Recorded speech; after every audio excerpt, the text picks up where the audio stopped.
Gentleman. Alright guys, so I am now about to start my evening study session, but before I do, I wanted to give you guys a view of my, this is my, I call it my woman cave or my wine room.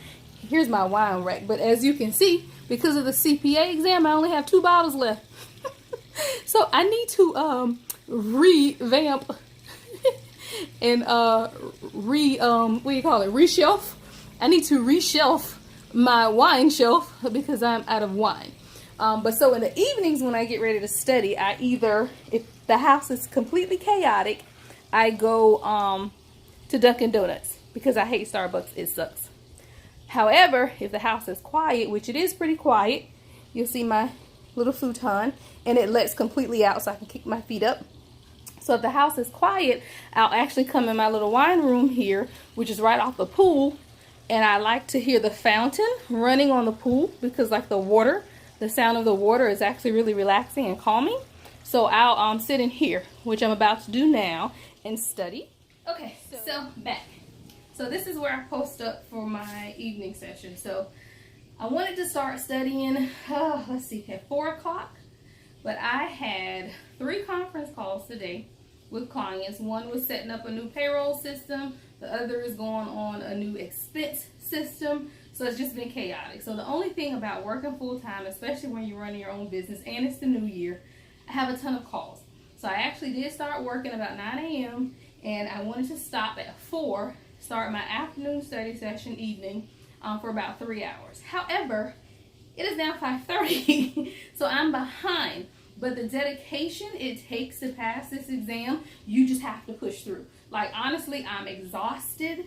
I just made some coffee because that's just how tired I am right now. But I'm going to keep pushing. So it's 5:30, and I have to get at least 2.5 hours in.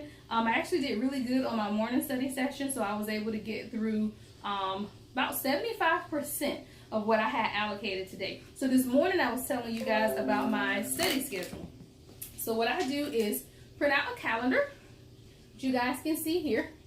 So I actually go in and just print out a blank calendar. So then I take the blank calendar and I take my study program, which I think I said I'm using Surgent. So I take the study program and I map out everything that I'm going to study for the day. So I go module by module. It's multiple choice questions that I'm doing. I found for me that if I go through the multiple choice questions first, and mind you guys, this is a retake. So I've seen this material before, so it's not new. But even when it is new material, I still start with the multiple choice questions in adaptive mode. So adaptive for Surgent actually tests you on the items A that are most tested on the CPA exam, but then B, it guides your style. So anything that you're having difficulties with, it'll be sure to pull those up. So I do it on adaptive mode, and I go unit by unit and just go through the multiple choice questions. So if I come across, and I should say too that whenever you get one wrong, it'll give you the explanation, tell you the right answer, and tell you why it's right. So I always try to memorize why it's right. So if I'm doing a multiple choice question, I read all the answer choices and I tell myself in my head why it's not the right answer. So that's kind of how I eliminate it. So if you can explain to yourself why it's not the right answer, then it makes it easier to understand the material. So I go through, like I was saying, through multiple choice. Now if I come across something that I either keep getting wrong, or even after reading the explanation, I still just don't understand it, then I'll either read, because I'm a big reader. I'm not a lecture person. Like, listening to lectures, you know how Snoopy is just like, womp, womp. Like, that's all I hear about 10 minutes into a lecture. So I can pay attention to short lectures, but when they start getting long, like, I'm thinking about everything I need to do tomorrow. Like, I'm not even paying attention to anything they're saying. So for me, I really have to read it, and I'd rather read it myself. So I'll go through the book. So I'll find it in the book. I'll read the book and see if I understand it. Now, for whatever reason, if I still don't understand it after reading it, then I'll go to the lecture, listen to it, and then, you know, usually by then it all makes sense. So with today, I'm going through ethics for regulation. So I've actually gotten through, I think it's about 175. I don't have it in front of me right now, but I think it was about 175 questions in that entire module. So like I said, I got through about 75% of it this morning. So I'm actually going to finish up that module tonight. I don't care what time it is when I'm done. I'm not going to stop until I'm done with it, because that way I'll stick to what I have here on this schedule. And that way I'll be ready to test. So currently I have my test set for the 20th. So I am doing a retake of reg in 18 days. And it's doable only because I made a 74 the first time. So I was only 1 point away. I was really comfortable with the information. So I was actually shocked that I didn't pass. But I also took 2 back-to-back. I took audit and then I took reg like weeks apart. And I actually passed audit and I only missed reg by 1 point. So I'm thinking it was just the rush of taking both of them within the same, quarter, just to make sure I got scores in time. So, again, it's just a push. I got most of my study habits, actually, and study tips, I should say, from Super Fast CPA. So the guy at Super Fast CPA said that he was able to pass all 4 parts of the CPA exam in 6 months. And he was. I mean, for some people, you can really do it. Do I think it's doable? I think it is. I think it really depends on your study habits, the time that you have to dedicate to everything, and really sticking to a system. Like, you have to get into this rhythm, and you cannot let it go. So if you're, like, I'm a morning person. So as hard as it is to get up, once I'm up, I'm up. And my brain functions better, the house is quiet, so I can get up at 5 a.m., 6 a.m., get really, really good study session in.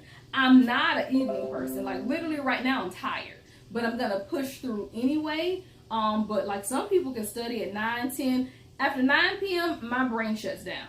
So if I can't study from like now until 8, 8:30, then I'm just not going to do it, because then you're not really retaining anything. You have a headache, you're tired, you're not focused. So I can't. Like, I can't work all day long and then study all night long. Like, my brain just doesn't function like that. But I will try in like this early evening time frame now, which is almost 6, try to get at least 2 hours in before it gets too late.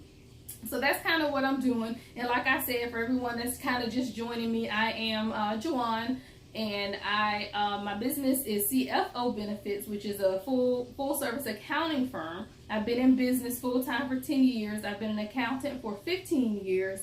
And I've been on this CPA journey for just 1 year. So I have 1 part passed. I'm hoping to have the next 3 passed literally within the first and second quarter. So I'm trying to be done with this by March, only because I've tested all 4 sections now.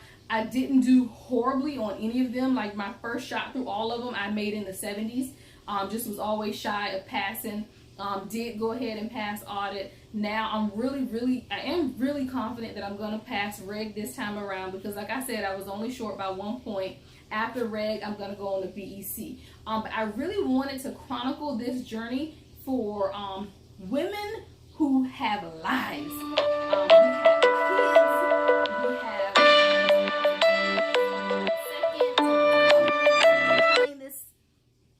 that's a responsibility, because see, that's my niece who I've been taking care of since she was like 8.